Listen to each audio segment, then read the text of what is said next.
Hai Nakama Squad, kembali lagi bersama Nakama Aquatics. Dibanding pulau lain di Indonesia, Pulau Papua jelas masih sangat asing di mata kamu. Tapi semua orang tahu keadaan alam di sana masih sangat asri. Dengan alam yang masih sangat asri, pasti flora dan fauna di sana juga bermacam-macam, termasuk jenis ikan-ikannya. Papua sendiri punya beberapa sungai besar, salah satunya adalah Sungai Membaramo yang panjangnya 1112 km, sekaligus menjadi sungai terpanjang di sana. Sungai ini juga jelas jadi tempat tinggal banyak spesies ikan yang unik, baik ikan endemik ataupun ikan pendatangnya. Ikan yang satu ini adalah penghuni asli perairan air tawar Pulau Papua. Sejak ditemukan tahun 1941, nama ikan ini makin dikenal setelah beberapa tahun terakhir muncul sebagai pilihan ikan hias yang bentuknya sangat eksotis. Badannya kayak hiu, tapi mukanya mirip kucing. Walau kayak hiu, tapi mereka bukan termasuk famili Pangasidae atau patin ya. Papua punya jenis lele yang lucu, dengan ukuran yang pas untuk akuarium berukuran sedang. Mereka adalah perenang aktif yang membuat berita yang cukup menghebohkan di Australia. Kira-kira apa ya? Makanya tonton video ini sampai habis, karena aku bakal cerita soal Papua Shark Catfish. Papua Shark Catfish, lele yang mirip hiu dan kucing. Pada tahun 1941, seorang ichtyologis asal Australia berdarah Inggris bernama Gilbert Percy Whitley menemukan seekor ikan lele yang membuat dia kaget karena bentuknya sangat unik di tengah alam Papua yang masih sangat angker pada tahun penjajahan Jepang itu. Gilbert lera belusukan masuk-masuk hutan buat nemuin ikan-ikan jenis baru demi ilmu pengetahuan. Akhirnya, ikan ini diberi nama latin Neoreus bernei yang diambil dari bahasa Yunani. Kalau disebutin, ikan ini emang kedengeran keren banget. Soalnya arti dari nama ini juga cool banget. Neo Arius diambil dari kata neo yang berarti baru dan Arius yang artinya agresif. Dalam dunia internasional, ikan ini dikenal dengan nama Bernese Catfish. Bukan karena penemuan namanya Bernie ya. Soalnya ikan yang nemuin Gilbert Percy Whitley. Bernei diambil dari nama akhir ikan ini Bernei. Makanya karena mirip akhirnya, ikan nama internasionalnya adalah Bernei Catfish. Mereka bukan cuma ditemuin di Papua loh, tapi juga di sisi utara dan Pasifik Selatan Pulau Australia. Kenapa bisa begitu? Apakah karena ikan ini bisa menyeberangi laut? Jawabannya jelas enggak. Papua dan Australia emang sering kedapatan ditinggali sama beberapa jenis binatang yang sama. Ada teori yang menyebutkan kalau sebenarnya Pulau Papua dan daratan Australia pernah bersatu dan terpisah sekitar 15.000 tahun yang lalu pas zaman es berakhir. Nah, karena dulunya bersatu, makanya ada beberapa fauna yang bisa ditemuin di kedua pulau ini. Salah satunya adalah si Papua Shark Catfish ini. Bentuk dari Papua Shark Catfish sekilas mirip baung dan keting. Tapi kalau kamu perhatikan secara seksama, badan ikan ini lebih panjang dengan bentuk yang ramping, beneran mirip hiu. Bandingin dengan ikan lele lain yang dijuluki hiu juga kayak patin, yang makin besar makin gempal badannya. Jelas tampilannya makin jauh dari hiu. Berbeda dengan para patin, bentuk dari Papua Shark Catfish nggak banyak berubah sampai mereka besar. Secara ukuran, mereka bukanlah lele monster yang siap menelan apa saja. Karena buat hitungan ikan lele, mereka termasuk ukuran sedang. Karena ukuran maksimal ikan ini cuma 45 cm. Jauh dong sama ikan lele lainnya kayak Piraiba Catfish atau Retail Catfish yang bisa semeteran lebih. Tapi ada sebuah rekor yang menunjukkan fakta kalau ada seorang yang nemuin ikan ini sepanjang 90 cm. Secara tampilan, Papua Shark Catfish dibekali bentuk yang sangar. Warna badannya hitam kelam. Terus kelihatan ikan ini juga perenang yang sangat aktif dengan badannya yang penuh otot. Dengan dorsal fin tinggi dan sirip yang lebar, ikan ini memang didesain sebagai perenang yang ulet.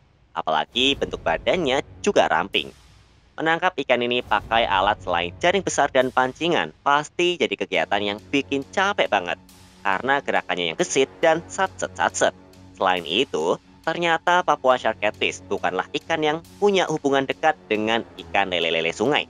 Justru mereka ini adalah saudara para lele yang hidup di laut. Wah, kok bisa gitu ya? Papua Shark Catfish termasuk ke dalam famili Aridae, yaitu keluarga lele yang umumnya hidup di laut. Aku sih nggak mengada-ngada ya, emang beneran ada jenis lele yang hidupnya di laut. Tapi ada beberapa jenis dari keluarga Aridae yang hidup malah di air tawar dan payau. Salah satunya adalah si Papua catfish ini. Jenis lele air laut yang paling dikenal adalah Head catfish yang hidup di perairan Meksiko. Secara bentuk, gak ada ciri yang beda antara lele laut dan lele air tawar. Semua kelihatan kayak bapak-bapak karena punya kumis. Jenis lele laut ini terkenal sebagai ikan pancingan yang sangat menantang karena kekuatannya. Walau bersaudara dengan jenis ikan lele yang hidup di laut, Papua Shark Catfish lebih suka hidup di air tawar. Mereka hidup di sungai yang punya arus nggak terlalu kencang dan airnya keruh. Wah, nggak umum sih. Biasanya ikan suka banget sama aliran yang jernih. Tapi kenapa sih lele hiu ini malah suka yang butek ya? Menurut beberapa teori, sungai dengan air yang keruh punya pasokan makanan yang banyak.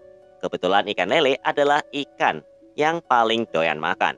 Mereka terkenal nggak akan berhenti makan sampai muntah walau perutnya segede balon. Ikan lele tetap punya nafsu makan. Maka dari itu, mereka pasti butuh tempat tinggi yang punya pasokan makanan mumpuni. Di samping itu, lele juga menggunakan kumisnya sebagai alat navigasi dan indera penciuman untuk mencari makan. Ya, organ tubuhnya ini jelas bakalan tepat dipakai di sungai dengan area yang keruh. Kelebihan ini menjadi nilai plus buat ikan lele agar bisa bertahan hidup di medan yang menantang. Memakan banyak menu makanan adalah hal yang lumrah buat seekor ikan lele. Soalnya mereka ini emang gak banyak komplain soal menu makanan sehari-harinya. Papua Shark Catfish sering memakan krustasea kecil kayak udang dan kepiting. Terus larva serangga yang hidup di dalam air, tanaman air, dan juga tikus. Dengan mulut dan kepalanya yang besar, gak heran kalau ikan ini memangsa tikus. Papua Shark Catfish sering beredar di pasaran sebagai ikan hias. Tapi mirip kayak arwana jardini yang merupakan teman sekampungnya. Ikan ini bisa dibilang sebagai ikan musiman. Musiman bukan berarti peminatnya yang datang dan pergi ya, melainkan ikan ini banyak dijual dalam musim tertentu saja, sama kayak ikan jardini. Selain hidup di Papua, ikan ini juga seperti yang aku bilang sebelumnya, juga bisa ditemuin di Australia pula. Tapi ada berita yang mengatakan kalau ikan ini udah merantau jauh ke Malaysia. Katanya juga ikan ini bikin sedikit gaduh di sana. Kira-kira apa yang dia lakuin ya? Ceritanya masih berlanjut. Makan tikus di Australia jadi spesies invasif di Malaysia. Sebuah studi yang dilakuin sama beberapa ilmuwan asal Australia yang nulis semua laporannya ke dalam jurnal, terbit pada Agustus tahun lalu. Jurnal ini berisi laporan mereka yang lagi meneliti kenapa ikan lele bisa masukin seekor tikus ke dalam menu makanannya. Soalnya di dalam perut lele yang mereka tangkap ditemuin jenis hewan pengerat bernama kanguru bernama Latin Notomexis alexis, atau di sana dikenal sebagai Spinifex hopping mouse. Yang jadi kebetulan adalah kedua hewan ini emang aktifnya di malam hari alias hewan nokturnal. Ikan apa yang mereka tangkap? Ya, Papua Shark Catfish. Gak cuma dari satu ikan, para peneliti nemuin hampir setengah dari jumlah ikan yang mereka tangkap ketahuan memakan tikus tersebut. Terus fakta menarik selanjutnya adalah para peneliti ini nemuin kalau beberapa Papua Shark Catfish yang hidup di sana menjadikan Spinifex hopping mouse sebagai menu makanan rutin. Mungkin sama kayak tiap hari kamu nyemil seblak atau makan mie ayam ya. Dalam studi yang sebelumnya dilakuin, diketahui kalau ikan lele emang sering memakan mamalia. Cuma angka kuantitinya jelas kecil, yaitu sekitar 4% dari total semua menu makan yang dimakan oleh seekor ikan lele. Nah, makanya yang menjadi menarik adalah karena ikan-ikan lele ini malahan mayoritas dijadiin mamalia sebagai makanan tetap. Pertanyaan paling sederhana adalah, gimana caranya lele-lele yang hidup di air bisa memangsa tikus yang hidup di darat? Soalnya, Spinifex hopping mouse bukanlah hewan pengerat yang doyan berenang dan semua aktivitas mereka lakuin di darat. Terus lele bukanlah ikan yang berburu ke sana kemari, kayak hewan predator lainnya. Kebanyakan lele kan tipenya ambush predator atau pemangsa yang mengintai secara diam-diam. Tapi jelas, seekor ikan lele bakalan memakan apa saja selama itu di jangkauan tangkap mereka. Buktinya, Welsh catfish di Eropa bisa memakan burung merpati yang lagi beraktivitas di pinggir sungai. Apakah metode ini digunakan sama Papua Shark Catfish buat nangkep tikus tersebut? Teori para peneliti adalah akibat dari beberapa bencana banjir yang melanda Australia dalam beberapa tahun terakhir, membuat banyak lahan kering jadi tergenang oleh air. Bertambahnya volume air ke daratan terang menjadi keuntungan besar buat para pemangsa air tawar, termasuk Papua Shark Catfish. para peneliti punya teori yang logis. Mereka berpendapat ikan-ikan lele ini bisa memangsa para Spinifex hopping mouse karena tikus ini menggali lubang untuk menjadi sarangnya. Karena banjir, otomatis lubang yang dulu jadi sarang binatang ini ya pasti tenggelam. Nah, dari peristiwa inilah diperkirakan kalau Papua Shark Catfish bisa memangsa Spinifex hopping mouse yang tenggelam. Banjir emang menjadi masalah yang cukup pelik di Australia, karena setiap tahunnya bencana banjir selalu kayak bertambah parah. Fenomena ini membuat para peneliti berteori kalau lele bakalan tampil lebih mendominasi lagi karena skill adaptasi ikan ini yang emang level dewa. Karena mudah beradaptasi, jangkauan menu makanan mereka bisa meluas dari tadinya cuma ikan kecil bisa jadi beralih ke mamalia kecil. Terakhir, para peneliti berpikir kalau bisa saja suatu saat Papua Shark Catfish dijadiin burung sebagai salah satu menu makanannya. Soalnya, di tahun 2012, Wales catfish terekam berenang di sisi pinggir sungai buat menyerang dan memangsa burung merpati.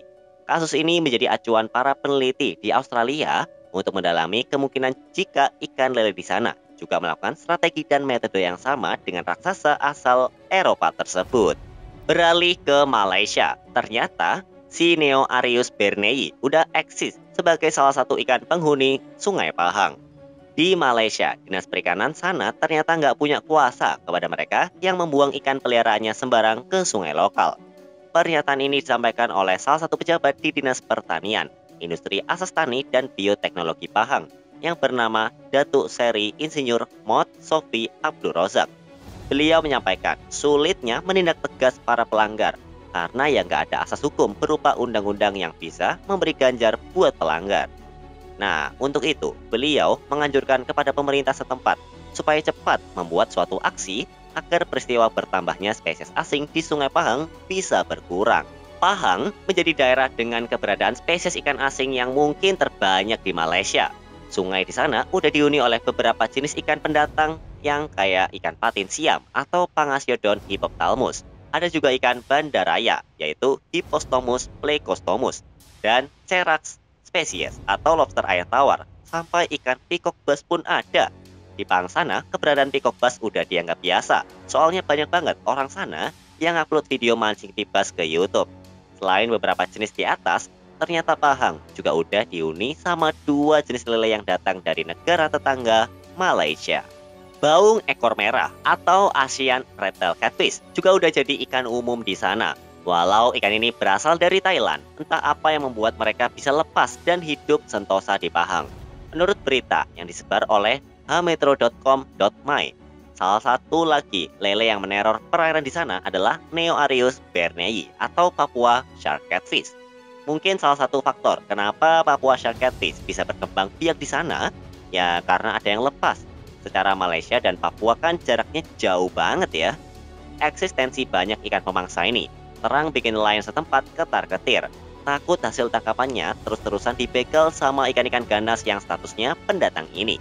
Untuk menanggulangi masalah ini, dinas terkait di Malaysia bersama beberapa lembaga melakukan pelepasan benih ikan tin foil barb dan ikan maksir ke perairan Pahang. Kegiatan ini udah berlangsung sejak 2010 dan benih ikan yang dilepas sudah mencapai 13,5 juta ekor. Ya, semoga aja apa yang mereka lakukan bisa berimbas baik kepada para nelayan dan ikannya nggak habis dimakanin sama predator. Bagaimana menurutmu tentang ikan ini? Tulis di kolom komentar ya. Sampai jumpa di video-video Nakama Aquatics selanjutnya.